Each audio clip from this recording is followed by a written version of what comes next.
El día de hoy vamos a estar en 1 de Timoteo capítulo 3, de los versículos 8 al versículo 13. Y vamos a hacer una pausa en nuestra serie de mensajes en Marcos, porque hoy tenemos algo muy especial, y es que al final del servicio, después de la predicación, vamos a tener la presentación de los primeros diáconos de la iglesia. Este es un momento muy especial porque es lo que requiere el Señor en una iglesia bíblica. Por supuesto, mientras se está plantando y estableciendo una iglesia, pues hay un periodo de transición mientras eso se va estableciendo. Y el día de hoy, pues es un día especial porque gracias al Señor ya podemos decir que tenemos una pluralidad de ancianos y vamos a poder establecer los primeros diáconos en la congregación. Pero creí conveniente que si vamos a ordenar unos diáconos o presentar unos diáconos a la congregación, pues sería bueno que toda la congregación sepa cuáles son los requisitos para los diáconos, lo que el Señor pide para su iglesia. Así que vamos a estar considerando 1 de Timoteo capítulo 3, del versículo 8 al versículo 13. Y vamos a leer estos versículos y pedirle al Señor que nos guíe y que nos ilumine en esta mañana. Dice así: de la misma manera, también los diáconos deben ser dignos de una sola palabra. Y pongo un poco de contexto ahí en la lectura, porque cuando dice de la misma manera, es porque en el contexto, en los versículos anteriores, del versículo 1 al versículo 7, está dando los requisitos para los pastores en una iglesia. El Señor dice cómo deben ser los pastores de una iglesia, pero luego en el versículo 8 dice, y también les voy a decir cuáles son los requisitos para los diáconos. Así que dice, de la misma manera, también los diáconos deben ser dignos de una sola palabra, no dados al mucho vino, ni amantes de ganancias deshonestas, sino guardando el misterio de la fe con limpia conciencia, que también estos sean sometidos a prueba primero.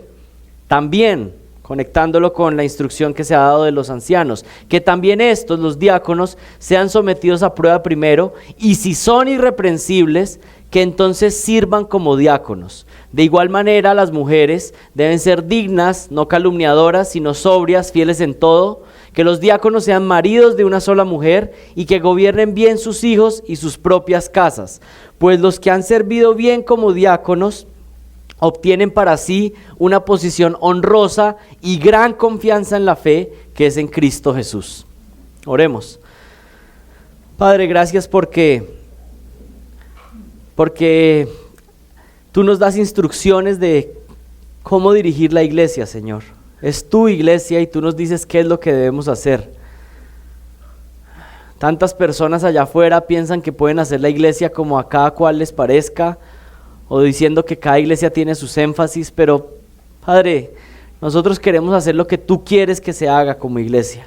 Así que hoy estamos ante los requisitos de aquellos que pueden servir como diáconos en la iglesia, y te pido que hoy por favor ilumines nuestras mentes, nuestro espíritu, para comprender la relevancia de esta tarea, Señor, porque si tú has determinado que se necesitan diáconos en una iglesia, es porque lo necesitamos. Y si no tenemos diáconos, entonces nos está faltando algo, Señor. Pero te damos gracias porque nos das los requisitos, las instrucciones, pero también hoy de una manera particular te suplicamos, Señor, para que todos podamos comprender que los diáconos simplemente son un modelo de servicio, Señor, pero que todos como iglesia debemos estar volcados a servir unos a otros por amor, manifestando el amor que hemos recibido de tu parte. Te pedimos que nos bendigas y nos guíes, Señor, y que nos ayudes a ser una iglesia que ama la doctrina, pero que también ama servir los unos a otros en amor, como resultado de un buen entendimiento de la palabra. Bendícenos y guíanos, Señor, y guíanos esta mañana para que comprendamos tu palabra. Ayúdanos, Señor. Amén. El día de hoy vamos a estar viendo los distintivos de un siervo que agrada a Dios, o también como lo hemos denominado, el diácono, el modelo de servicio para la iglesia. Un diácono es un modelo de servicio para la iglesia. Y a manera de introducción podemos pensar en el Señor Jesucristo, y el Señor Jesucristo es el Rey eterno, el creador del universo, Dios todopoderoso, la segunda persona de la Trinidad que se hizo hombre, y Él es el Rey eterno. Sin embargo, ¿cómo fue su reinado? Mientras estuvo, o su servicio más bien en su encarnación, cuando estuvo en esta tierra. Pues principalmente podemos distinguir que Jesucristo es el Rey, pero es un Rey que sirve de manera radical. es un rey que gobierna por medio del servicio. Este no es un rey que viene y quiere poner a sus súbditos y los quiere castigar con un látigo para que hagan lo que él está demandando, sino que este es un rey que sirve a los suyos, que entrega su vida por aquellos que son suyos. Y es un modelo completamente radical a lo que nos presenta el mundo. Comúnmente cuando se nos habla de un rey o de una persona que es jefe, pensamos en que el rey o el jefe está para que otros le sirvan a él. Pero el modelo del cristianismo es diferente. El que está en autoridad, el que está puesto en una posición especial, está puesto en esa posición ¿para qué? Para servir a aquellos que está liderando. Ese es el modelo completamente radical a este mundo. El Señor Jesucristo es el rey, es el gobernante, pero ¿cómo gobierna? Sirviéndonos, entregando su vida en la cruz por nosotros. Y si ese es el modelo de liderazgo que Jesucristo presenta, por supuesto esa es la misma manera en cómo nosotros debemos vivir. Vivir unas vidas volcadas para servir a los que están a nuestro alrededor. El cristiano no tiene otro camino que entregar su vida al servicio. Pero ¿qué clase de servicio agrada a Dios? Miren, hay diferentes clases de servicio. Cada uno de ustedes puede decir, bueno, a mí me gusta servir. Pero vamos a ver dos categorías de servicio en esta introducción. Por ejemplo, el servicio orgulloso viene solo a través del esfuerzo humano. Es decir, hay una clase de servicio que está caracterizado por el esfuerzo humano para alimentar el orgullo, mientras que el verdadero servicio proviene de una relación profunda con Dios que te fortalece para hacer la tarea. El servicio orgulloso comúnmente se va a estar quejando y hago tanto, esto es tan difícil, esto es tan pesado, pero el servicio que agrada al Señor es dependiente del Señor para recibir las fuerzas para poder hacer la tarea.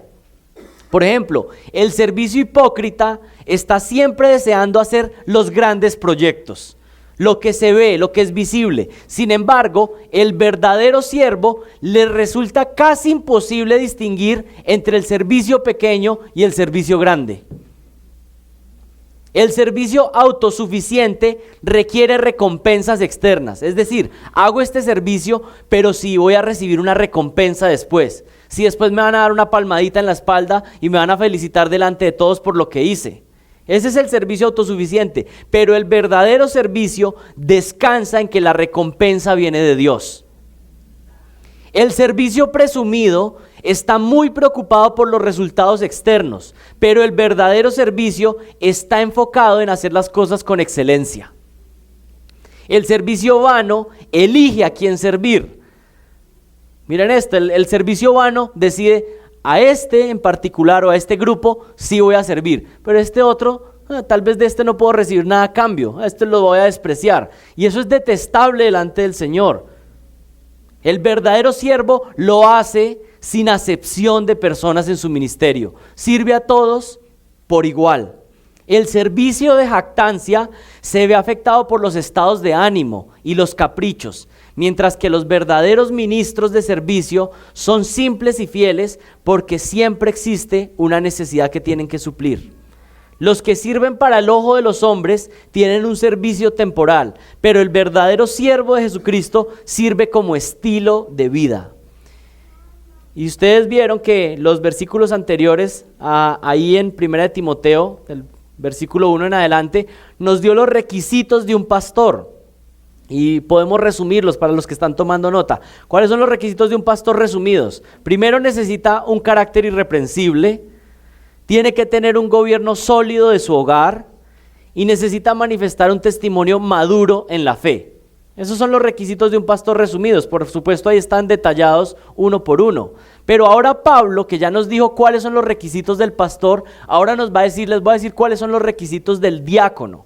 ¿Cuáles son los distintivos de un diácono? Y esta mañana vamos a resumir esos distintivos en 3 secciones. La primera sección es que un diácono en una iglesia bíblica tiene que tener un testimonio maduro en la fe. Tiene que ser un cristiano maduro, es un requisito. Y vamos a ver de qué se compone ser un cristiano maduro. Pero en segundo lugar, tiene que tener un gobierno sólido de su hogar. Un diácono tiene que tener un gobierno sólido de su hogar. Y en tercer lugar, un distintivo, digamos que este no es tanto un requisito, sino una recompensa. Al final de esos versículos se nos dice cuál es la recompensa para aquellos que hayan sido diáconos fieles a lo largo de su vida con la tarea que se les dio. Hay una recompensa especial para los diáconos. Así que vamos a comenzar con el número 1. Posee un testimonio maduro en la fe. Miren el versículo 8, estamos en 1 Timoteo, capítulo 3, versículo 8. Dice, de la misma manera también los diáconos deben ser dignos de una sola palabra, no dados al mucho vino, ni amantes de ganancias deshonestas. Y miremos esa primera expresión que aparece. En la Biblia de las Américas dice, de la misma manera. En otras versiones dice, los diáconos asimismo. La palabra diácono, ¿qué significa? La palabra sencilla para entender qué significa diácono es servidor. Un diácono es un servidor. Eso es lo que significa la palabra esencialmente. Alguien que es un diácono es un servidor, aquel que es un ministro o siervo en la iglesia cristiana. Entonces ustedes se preguntarán, ¿quiere decir esto que aquellos que son considerados diáconos son los únicos que sirven en la iglesia? No. En la Biblia, en el Nuevo Testamento, pasa esto con muchas palabras. Por ejemplo, hay personas que tienen un don de evangelismo. ¿Qué significa eso? Que tienen una capacidad especial para evangelizar, que pueden evangelizar con mayor claridad, que el Señor les da un don también de valentía para hacerlo y que pueden evangelizar de una manera clara y el Señor les da resultados en su evangelismo de una manera especial. Pero eso no quiere decir que solo los que tienen don de evangelismo tienen que evangelizar. Todos tenemos que evangelizar, pero hay unos que el Señor pone como referentes y modelos de qué es ser un evangelista. Otro ejemplo, hay algunas personas que pueden tener un don de hospitalidad, que reciben personas en su casa, personas que no conocen y van a empezar a conocer y tienen un don de hospitalidad para recibir en el hogar. Yo conozco hermanos que, por ejemplo, tienen un don de hospitalidad, que preparan su casa y van construyendo su casa para ser cada vez más hospitalarios y poder recibir personas en su hogar. Hay unos hermanos que conozco que han construido un segundo piso o han remodelado un segundo piso en su casa para poder recibir misioneros, para poder recibir personas nuevas que quieren conocer. Eso es un don de hospitalidad que va creciendo. Ahora, ¿quiere decir que solo los que tienen don de hospitalidad deben ser hospitalarios? No, todos en la iglesia debemos ser hospitalarios, pero el Señor pone modelos. Esto es lo mismo que sucede con los diáconos.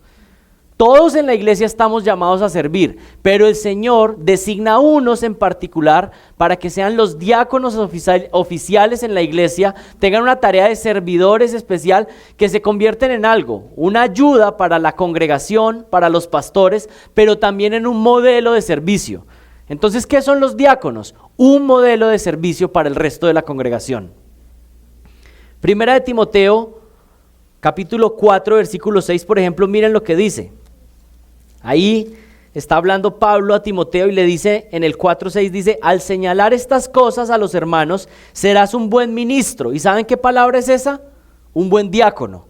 Pero ahí, ¿cómo es la cuestión? ¿Timoteo es diácono o pastor? Es un pastor, pero la palabra diácono o diaconar, si la transliteráramos, significa servir. En 1 Timoteo, Pablo le está diciendo a Timoteo, mira, tú puedes ser un buen diácono, ¿sí? Un buen servidor.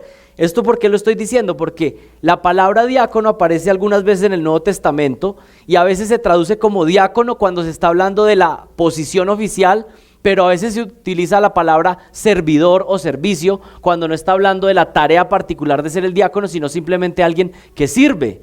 Aquí en este momento Timoteo es un pastor, pero Timoteo también ¿qué? Es un servidor de la congregación. Por ejemplo, Mateo 20:26 dice, mas entre vosotros no será así, sino que el que quiera hacerse grande entre vosotros será vuestro servidor. Adivinen cuál es la palabra. Diácono. No sucederá entre ustedes que el que quiera hacerse más grande, sino que el que quiera ser el más grande, que se convierta en el diácono de todos. No está diciendo entonces, ay, yo quiero ser el más grande, por favor pónganme de diácono. Lo que está diciendo el pasaje es que todos estamos llamados a servir, a ser diáconos en la práctica, y algunos que son un modelo en esta área, pues serán puestos como diáconos en la congregación, pero todos estamos llamados a ser diáconos. Jesús mismo se designó a sí mismo como un diácono, y no como diácono en la iglesia, sino como un servidor. Marcos 10:45 dice, porque el Hijo del Hombre no vino para ser servido, sino para servir y para dar su vida en rescate por muchos. Y ustedes no tienen que conocer mucho griego, pero ya se suponen qué palabra está ahí en el original, ¿cierto?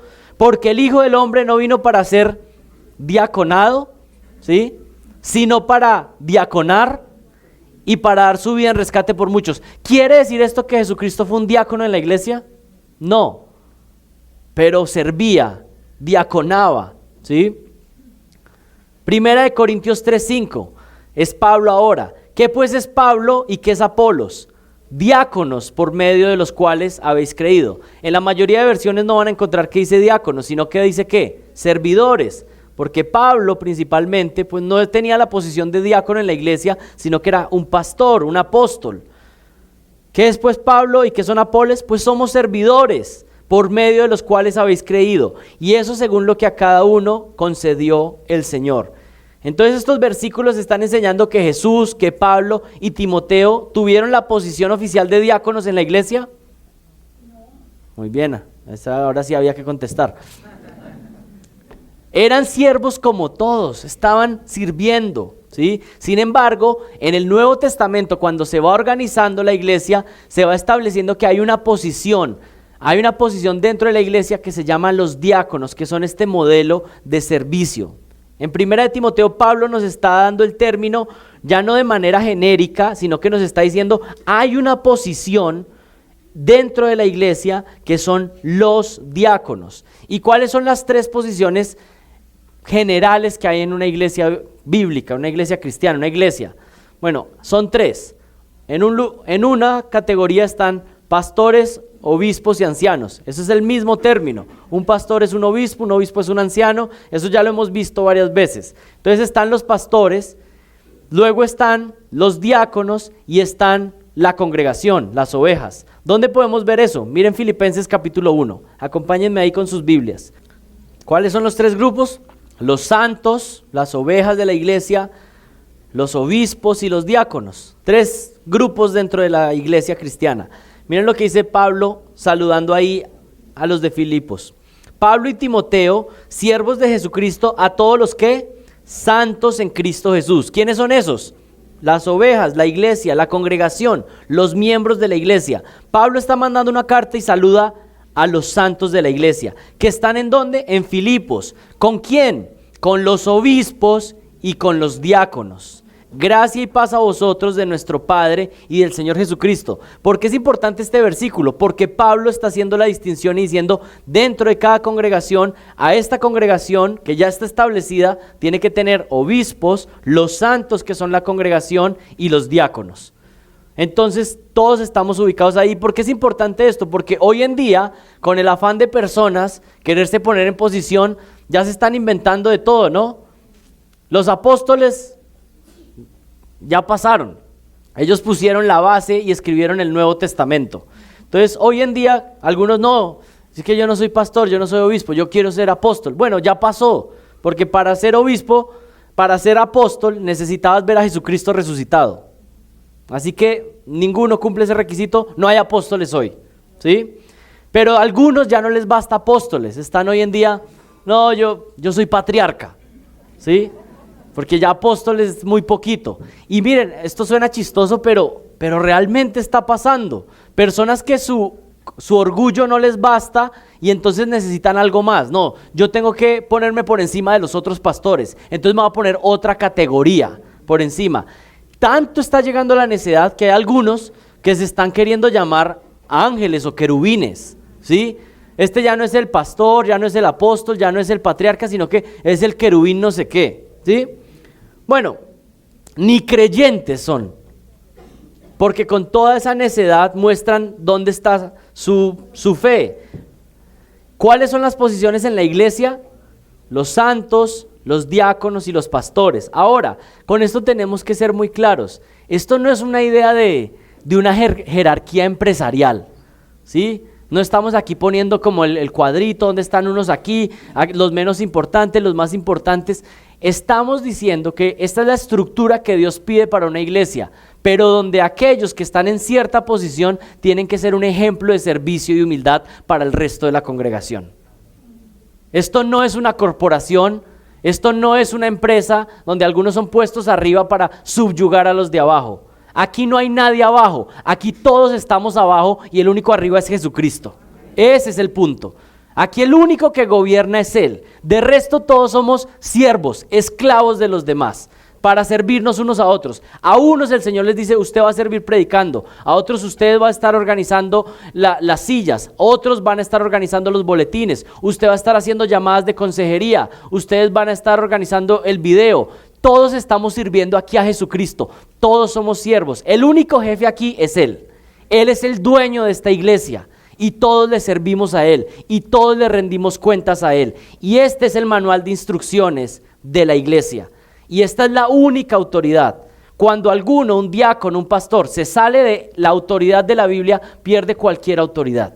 Porque la única autoridad suprema es Jesucristo. De resto todos somos siervos inútiles, tratando de servir lo mejor que podamos a Él. Cada uno en diferentes tareas y según el orden que el Señor ha establecido. Él nos dice ancianos y también diáconos. Ahora una pregunta clave, ¿qué hace un diácono? ¿Qué hace un diácono en una iglesia bíblica?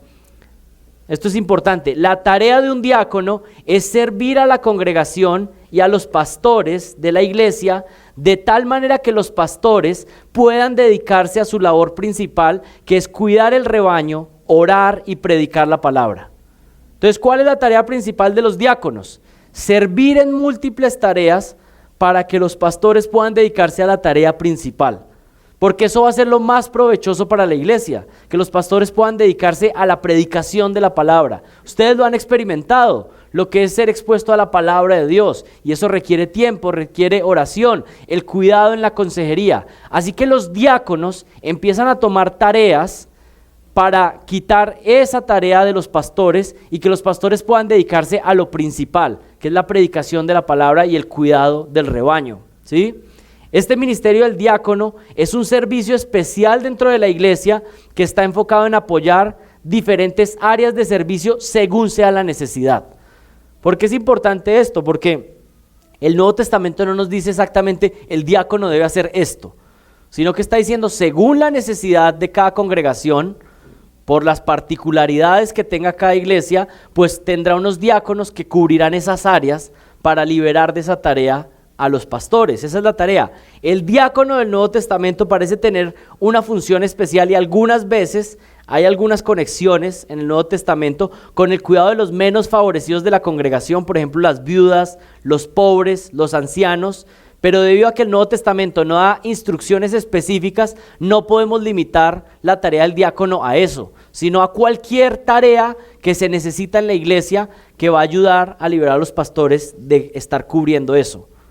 Un diácono podría estar encargado, por ejemplo, de un grupo de líderes en la iglesia, de organizar y coordinar ciertos eventos que hace la iglesia, de coordinar los estudios bíblicos.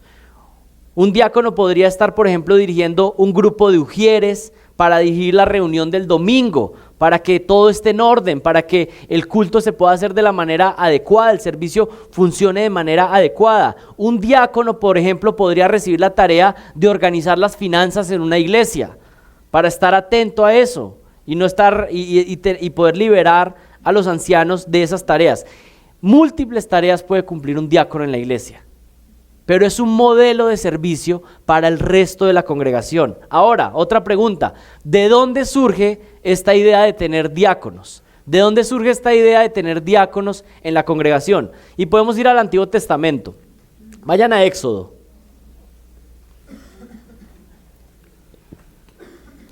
Y mientras ustedes buscan en Éxodo, pensemos aún en Génesis.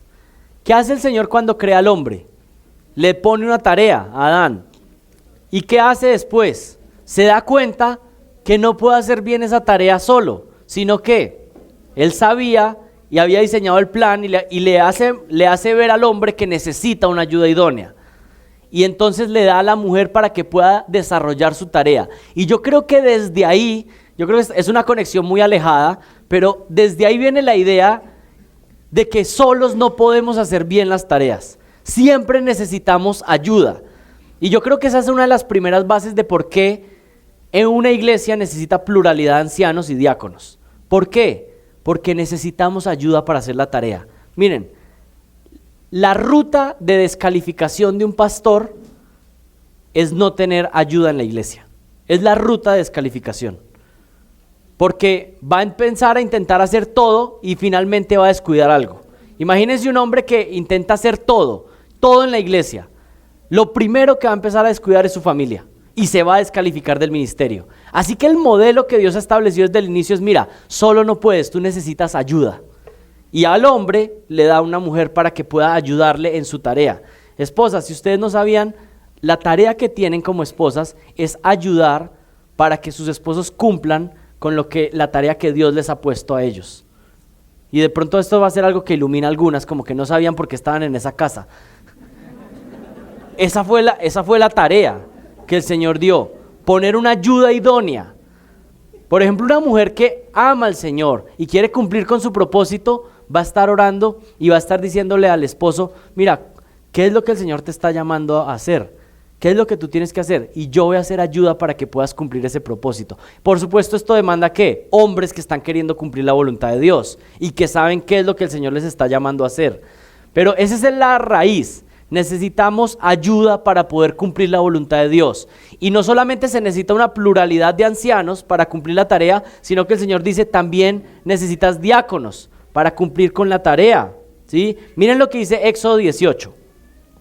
Y podemos leer desde el versículo 1, y hay un poco de contexto. Está llegando Jetro, es el suegro de Moisés, y el pueblo ha sido liberado, y Moisés estaba teniendo mucha tarea él solo, juzgando todos los casos del pueblo, y llega su suegro, y miren lo que dice: y Jetro, sacerdote de Madián, suegro de Moisés, oyó de todo lo que Dios había hecho por Moisés y por su pueblo, Israel, como el Señor había sacado a Israel de Egipto. Y ahora bajen su mirada al versículo 13, porque aquí está la clave. Y aconteció que al día siguiente Moisés se sentó a juzgar a todo el pueblo, y el pueblo estuvo delante de Moisés desde la mañana hasta el atardecer. Cuando el suegro de Moisés vio todo lo que él hacía por el pueblo, dijo: ¿qué es esto que haces por el pueblo? ¿Por qué juzgas tú solo y todo el pueblo está delante de ti desde la mañana hasta el atardecer? Y Moisés respondió a su suegro: porque el pueblo viene a mí para consultar a Dios. Esto podríamos decir en otro sentido: están pidiendo consejería todo el día. Cuando tienen un pleito vienen a mí, y yo juzgo entre uno y el otro, dándoles a conocer los estatutos de Dios y sus leyes. Y el suegro Moisés le dijo: no está bien lo que haces, Moisés.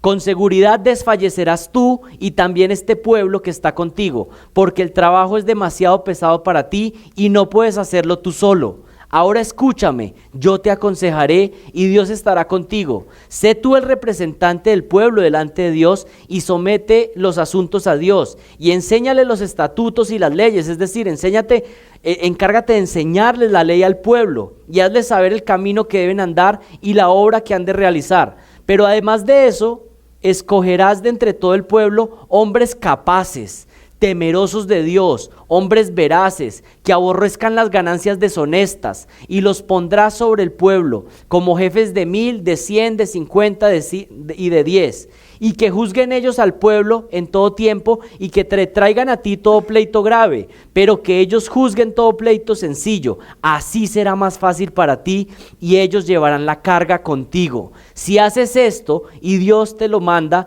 tú podrás resistir, y todo este pueblo por su parte irá en paz a su lugar. ¿Ven este modelo sabio? Este ha sido el modelo siempre. A veces cuando ustedes ven, el superhombre que hace todo, y canta, y baila, y predica, y el hombre orquesta. Realmente ese no es el modelo del Señor. No somos superhombres, somos hombres débiles, dependientes del Señor, pero el Señor en su gracia dice: empieza a formar otros hombres que puedan servir en la iglesia. Ese es el modelo, y eso no solamente aparece en el Antiguo Testamento, sino que vayan al Nuevo Testamento, a Hechos capítulo 6. Hechos capítulo 6, del versículo 1 en adelante, miren lo que dice: por aquellos días, al multiplicarse el número de los discípulos, es la iglesia temprana y se estaba multiplicando y multiplicando, estaba creciendo, surgió una queja de parte de los judíos helenistas. Eso pasa cuando las iglesias empiezan a crecer, empiezan a surgir quejas. Aquí no ha pasado, gracias a Dios. en contra de los judíos nativos porque sus viudas eran desatendidas en la distribución diaria de los alimentos. Entonces los 12 convocaron a la congregación de los discípulos y dijeron: no es conveniente que nosotros descuidemos la palabra para servir las mesas. ¿Por qué? ¿Porque era algo demasiado deshonroso para los apóstoles servir las mesas? ¿O era algo, no, nosotros no podemos hacer esa tarea? No, estaban diciendo: no podemos hacer esto porque si nos ponemos a hacer esto, entonces descuidaríamos lo principal, que es la oración y la palabra. No es por una tarea que ellos no pudieran hacer. El Señor Jesucristo se arrodilló y limpió los pies de sus discípulos. Es decir, no hay ninguna tarea que nadie podría decir: no, esto yo no puedo hacerlo, esto no va con mi estatus. Todos podemos hacer lo que sea, todos podríamos mover sillas, todos podríamos hacer cualquier cosa, pero cada uno necesita enfocarse en lo que el Señor está llamando para que el ministerio de la iglesia funcione bien. Y aquí los apóstoles están diciendo: no está bien que nosotros dejemos la palabra para servir las mesas. Y miren el versículo 3. Por tanto, hermanos, escoged de entre vosotros a 7 hombres de buena reputación, llenos del Espíritu Santo y de sabiduría, a quienes podamos encargar esta tarea. Miren esto: para servir las mesas iban a buscar a los hombres más llenos del Espíritu Santo y los más sabios de la congregación. Y usted diría: ¿para servir las mesas? Sí, así funciona una iglesia bíblica. Aquí no se pone la gente porque, a ver, ¿quién está desocupado?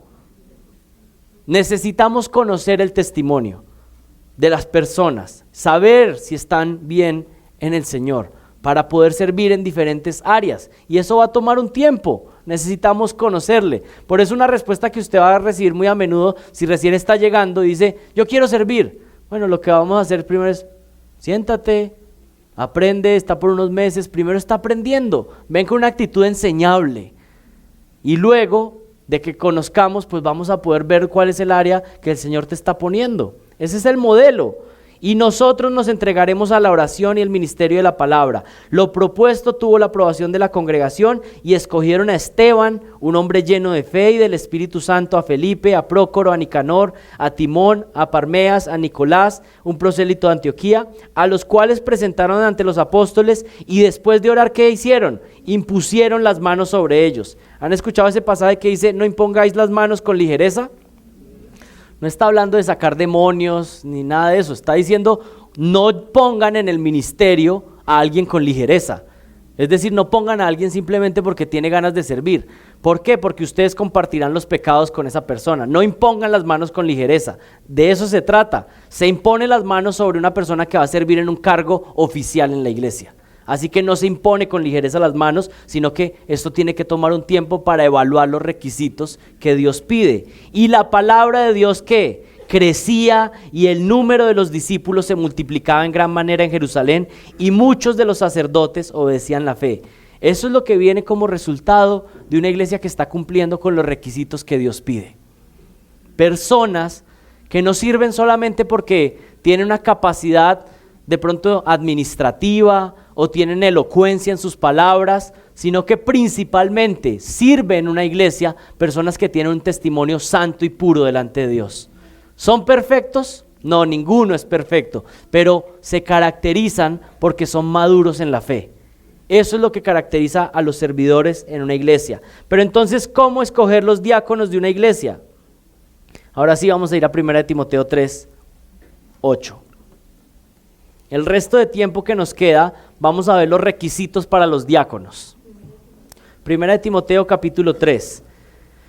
El primer requisito general es que tiene un testimonio maduro en la fe. Un testimonio maduro en la fe. Miren el versículo 8. De la misma manera, también deben ser honestos.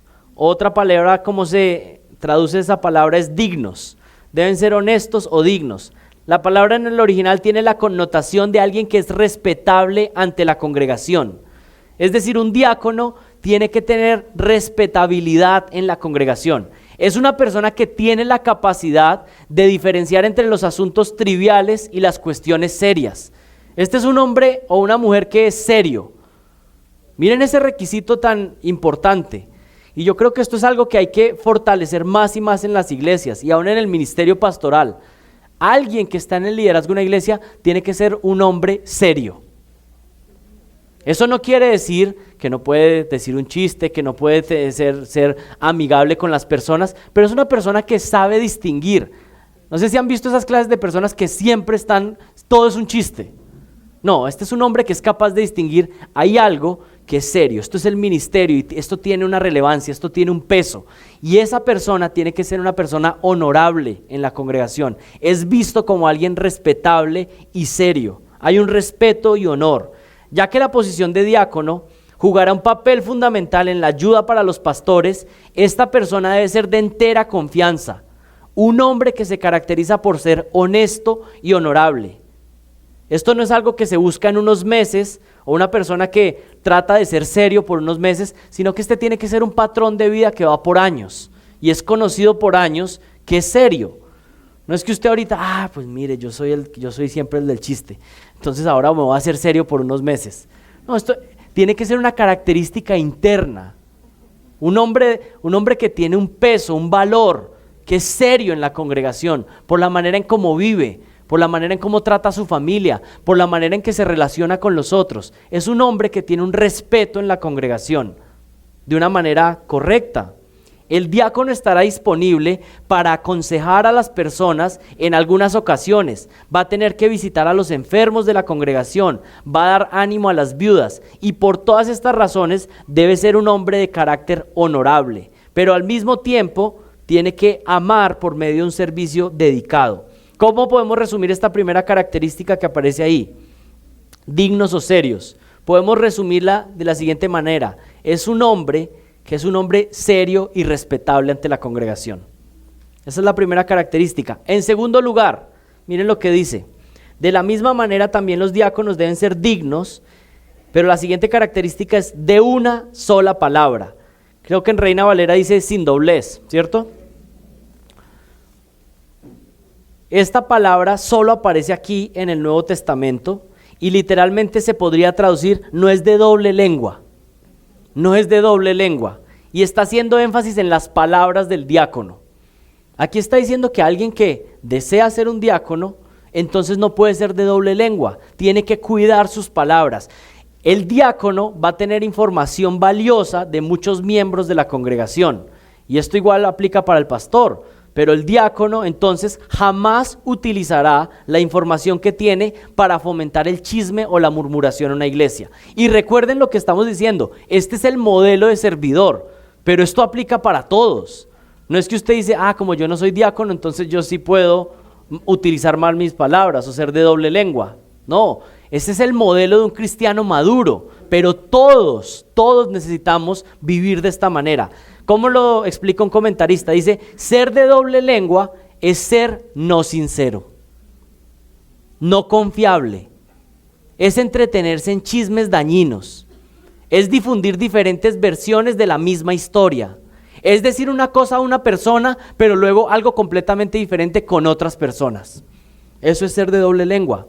Un diácono tiene que ser íntegro en su forma de hablar, no puede ser hipócrita, no puede ser chismoso, sino que debe ser alguien que es consciente de lo que dice, de cómo usa sus palabras.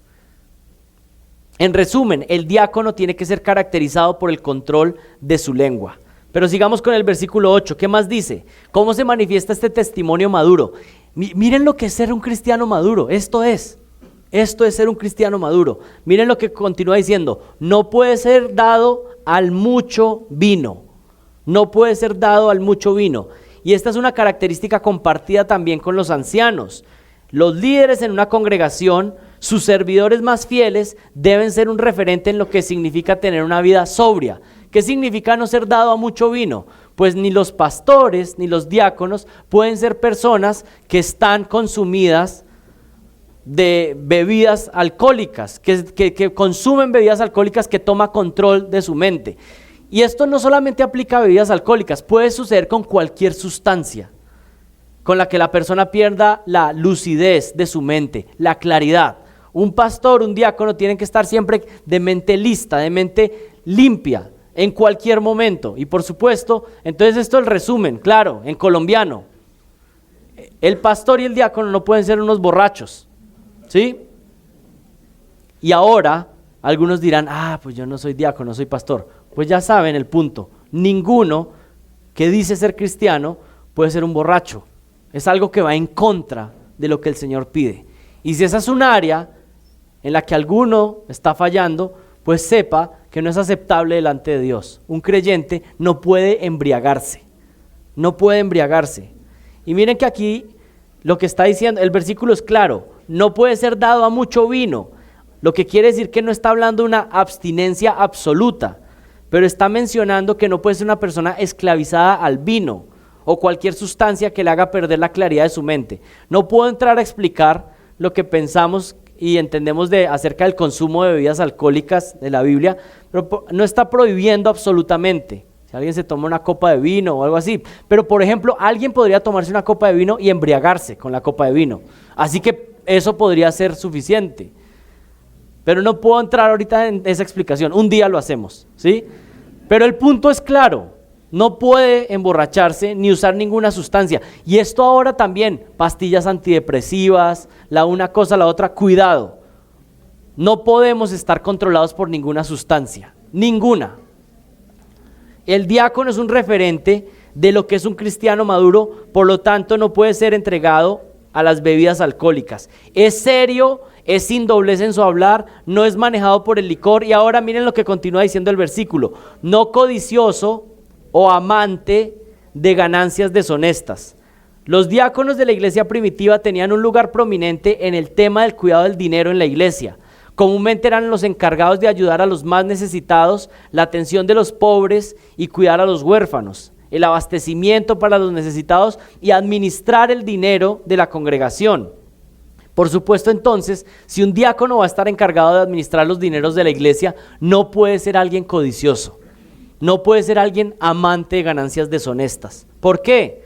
Pues porque va a ser tentado en esta área de una manera pues más grande. No es extraño entonces que Pablo, hablando de los diáconos, diga que no pueden ser amantes de ganancias deshonestas. No puede ser alguien que use su papel, su autoridad que se le está dando para utilizar para sustraer para sí mismo. Y ustedes conocen el caso emblemático. Judas administraba la bolsa de las ofrendas del ministerio de Jesús. ¿Y qué hacía Judas? Sacaba de la bolsa de las ofrendas. ¿Y saben cuál fue el pecado que siempre tuvo Judas dentro del corazón? Que amaba el dinero más que a Jesucristo. Y terminó vendiendo a Jesucristo también por unas piezas de plata. Y terminó suicidándose. No podemos dejar que el amor al dinero continúe estando ahí en nuestro corazón. No solo para los diáconos, sino para todos como creyentes. No codiciosos de ganancias deshonestas. El amor a las ganancias deshonestas tiene un camino pavimentado al infierno. ¿Qué más refleja el carácter maduro de un diácono? Miren el versículo 9. Que guarden el misterio de la fe con limpia conciencia. Y esto suena un poco extraño, pero es muy importante. Dice que guarde el misterio de la fe con limpia conciencia. ¿Qué está diciendo aquí Pablo? El que es un diácono tiene que ser un hombre íntegro. Tiene algunas cosas que dice creer que tiene por fe, pero entonces tiene que vivir con una limpia conciencia. Es decir, este es un hombre que es íntegro entre lo que dice que cree y la manera en cómo vive. No es un hombre que dice una cosa, pero actúa de otra manera. No es un hombre que dice muchas cosas en la iglesia, pero en la casa es completamente diferente, o con sus vecinos o con otros, sino que es un hombre que lo que dice que cree, esas son sus convicciones y por eso vive. No quiere decir que es perfecto, nadie es perfecto, pero sí está tratando de luchar para vivir según sus convicciones. Según ese misterio de la fe, lo que cree acerca de Jesucristo, lo que cree acerca del Evangelio, vive de conformidad a eso. Vive de conformidad a lo que cree. Esa es la integridad. Alguien que dice algo, pero vive como dice que cree. Guarda el misterio de la fe con una conciencia limpia. No tiene una vida oculta, sino que tiene una limpia conciencia. Mira el versículo 10. Que también estos sean sometidos a prueba primero, y si son irreprensibles, que entonces sirvan como diáconos. Y aquí hay algo interesante, dice que también, y está conectándolo con que los pastores también deben ser escudriñados, analizados por otros pastores y ancianos bíblicos. Por eso creemos que la ordenación al ministerio pastoral tiene que ser algo fundamental. O sea, nadie se puede poner como pastor por sí mismo. No es que alguien se levante y dice, yo soy pastor, que así es como sucede en muchos lugares. Yo soy pastor, ahí tengo unas sillas y un micrófono, y aquí hay 10, entonces listo, yo soy el pastor, se autoproclaman pastor. No, tanto los ancianos pastores como los diáconos son analizados por ancianos que ya fueron ordenados y que ya son pastores bíblicos, que pueden analizar la vida de la persona y decir, sí, este es un hombre que cumple con los requisitos. No está él mismo diciendo yo cumplo, sino que alguien más está diciendo sí, cumple con los requisitos. Que también estos sean sometidos a prueba primero, y si son irreprensibles, entonces que sirvan como diáconos. No es la persona la que se autodenomina pastor o diácono. Ahora, una pregunta clave. El ministerio de pastor y obispo es reservado solo para los hombres, pero la pregunta es, ¿el ministerio de los diáconos es reservado solo para hombres? Miren el versículo 11. Las mujeres, asimismo, sean honestas. Esa es la misma palabra que se utilizó para los hombres, y también podría ser serias, es decir, mujeres de honorabilidad en la congregación, no calumniadoras, sino sobrias, fieles en todo. Este versículo habilita la posibilidad de que el cargo de diácono sea también para la mujer. Las mujeres, es decir, las diaconisas en una iglesia cristiana, deben ser mujeres honestas, serias. Es decir, cuando tenemos un diácono en la iglesia, tiene que ser una mujer respetable en la congregación. Las mujeres que ejercen el diaconado deben controlar su lengua. Miren el énfasis en el versículo 11. Dice no calumniadoras. ¿Y saben esa palabra en griego cómo es? Diabolos. Y creo que todos conectamos la palabra, diabolos. Es relacionada con el diablo, que se caracteriza por ser el padre de mentira, por ser el engañador, el acusador. Es decir, una mujer que es un modelo de servicio para el resto de mujeres de la congregación no puede ser una mujer calumniadora, una mujer que se entremete en chismes, que está dañando la reputación de otros. Por el contrario, es una mujer que con sus palabras siempre está edificando. La diaconisa en una iglesia bíblica y la mujer cristiana en general debe apartarse de esta actitud diabólica de calumniar a otros hermanos por medio de chismes y mentiras. Pero también cuando dice que sean sobrias, está hablando de ser mujeres que no están consumidas por el licor. Y luego termina diciendo fieles en todo. ¿Qué quiere decir esto? Mujeres dignas de confianza, mujeres que son fieles realmente. Pero miren que los diáconos no solo deben ser un testimonio maduro en la fe, sino que además deben poseer un gobierno sólido en el hogar. Ese es el segundo bloque de requisitos, poseer un gobierno sólido en el hogar. Miren el versículo 12. Los diáconos sean maridos de una sola mujer y que gobiernen bien sus hijos y sus casas. Los diáconos sean maridos de una sola mujer y que gobiernen bien sus hijos y sus casas. Y les voy a leer un resumen de Alexander Strauch para explicar esto. Dice, debemos entender que la iglesia no es un club social o un grupo de autoayuda. Este es el templo del Dios Santo, una congregación de santos redimidos. La iglesia es la luz de Dios en un mundo oscuro, es la columna y baluarte de la verdad. Un matrimonio piadoso se vive de acuerdo con las leyes de Dios. Esta debe ser la forma de recibir una bendición incalculable. Y es por eso que las familias cristianas necesitan que la iglesia les provea de enseñanza bíblica sólida, pero que también se les ejemplifique el diseño maravilloso de Dios para el hogar cristiano. ¿Saben cómo crece una iglesia bíblica? En madurez, porque hay predicación clara de la palabra, pero los hermanos también pueden empezar a ver que hay cristianos maduros y empiezan a decir, pues yo puedo ser un esposo así. Eso no era una utopía, vivir un matrimonio bíblico, sino que hay hermanos en los cuales yo puedo aprender, aún aprender de sus errores, aún aprender de sus pecados, pero han crecido. El Señor ha hecho una obra y lo que soy hoy en día son un reflejo de la gracia de Dios.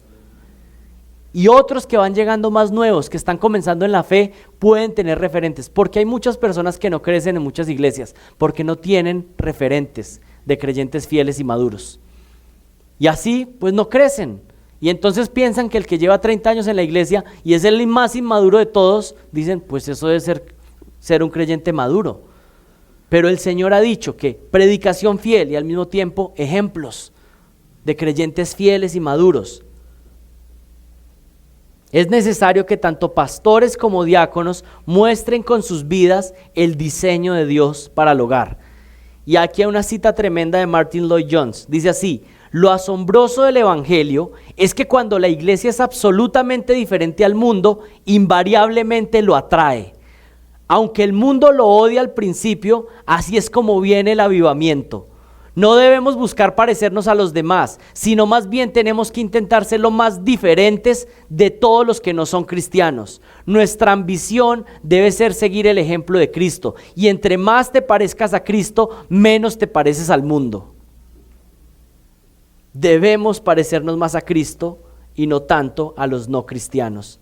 E inevitablemente eso irá atrayendo a las personas en búsqueda de un refugio ante todo lo que tiene el mundo hoy en día, todo lo que tienen los deportistas, en los políticos. ¿Qué es? Pues personas que no son íntegras, dicen una cosa pero hacen otra. Y por supuesto que esto no es lo que salva, pero es una plataforma para que las personas digan: acá hay algo diferente y yo quiero conocer a ese Jesucristo que ellos siguen. Nuestra vida es una plataforma para proclamar el evangelio. Entonces los diáconos deben ser hombres fieles a sus esposas y caracterizados por una vida piadosa en su área sexual, así como también deben gobernar su casa de una manera amorosa. Miren el versículo 12, que gobiernen bien. Son siervos no solo de la iglesia, sino que sirven primero en su hogar, lo que les permite gozar de la sujeción voluntaria de su esposa, porque son hombres que están sirviendo a su hogar y esposas que también están sirviendo a su hogar. Y miren lo que dice el versículo 12. Que los diáconos sean maridos de una sola mujer y que gobiernen bien sus hijos y sus propias casas. Esto no quiere decir que un diácono tiene una familia donde nunca hay problemas, porque eso no existe, pero gobierna bien. ¿Y qué significa gobernar bien? Que cuando hay dificultades, él sabe gobernar bien y sabe sacar el barco al otro lado en medio de la tormenta. Eso es gobernar bien, no que no hay dificultades, sino que en medio de la dificultad gobierna bien, dirige bien su casa, es un líder. Y finalmente, terminamos con la recompensa para los diáconos. La recompensa que recibe un diácono que hace bien la tarea.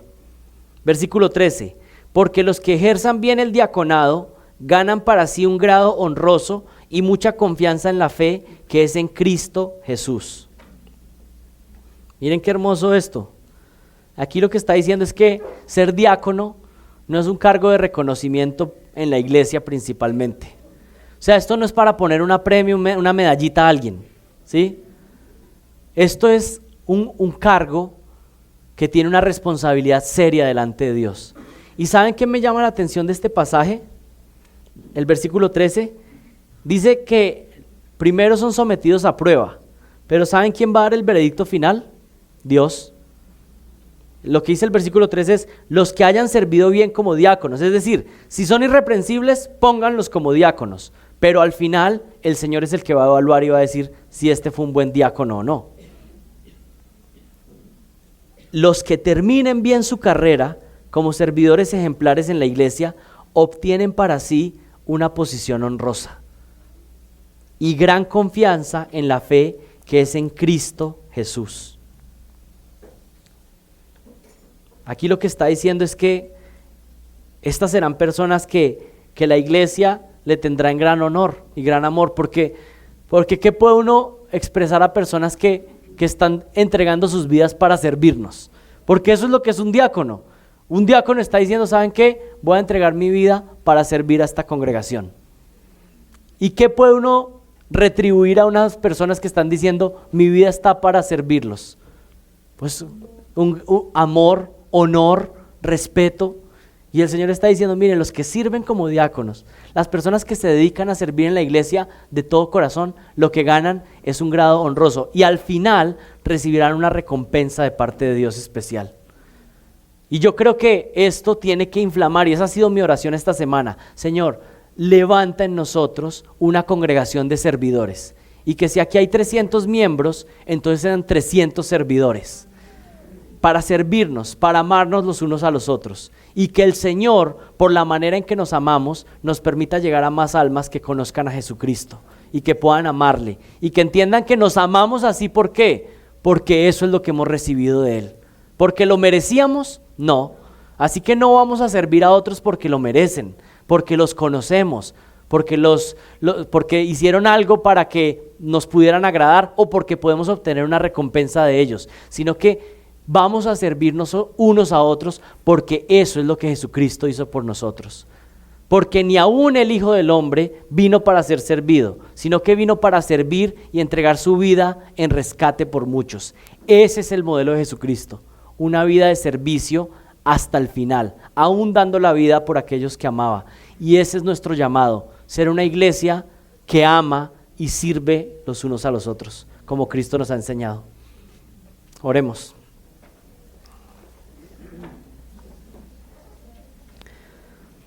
Padre, te damos gracias por tu palabra,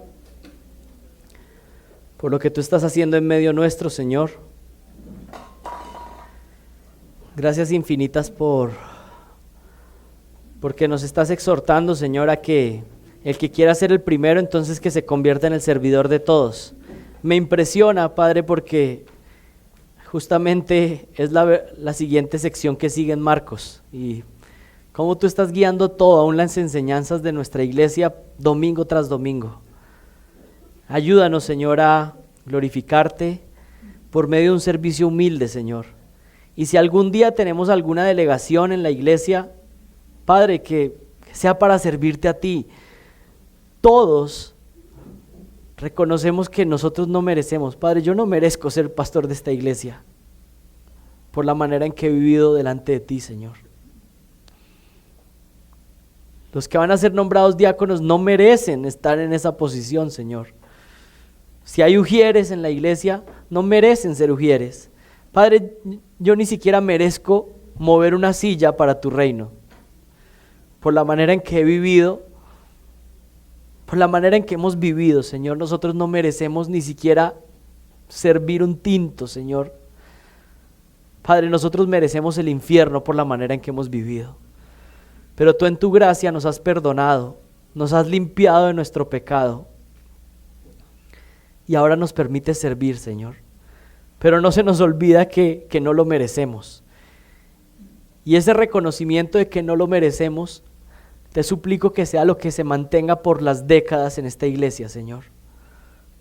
Siervos humildes que hacemos lo que tú nos pongas a hacer porque es una gracia, Señor. Servirte es una gracia. No merecemos hacer nada en tu iglesia, Señor, pero tú, en tu misericordia, en tu abundante gracia, no solo nos perdonas nuestros pecados, sino que nos permites servirte, Señor. Padre, nuestras vidas han sido manchadas por el pecado, pero Jesucristo nos ha limpiado y es a través de Él que venimos a servirte, Señor. Si no fuera por Cristo, no podríamos hacer nada. Así que gracias por Jesucristo. Te suplicamos que levantes siervos fieles en esta congregación y no bajo el veredicto nuestro, Señor, sino que un día nos presentaremos delante de ti.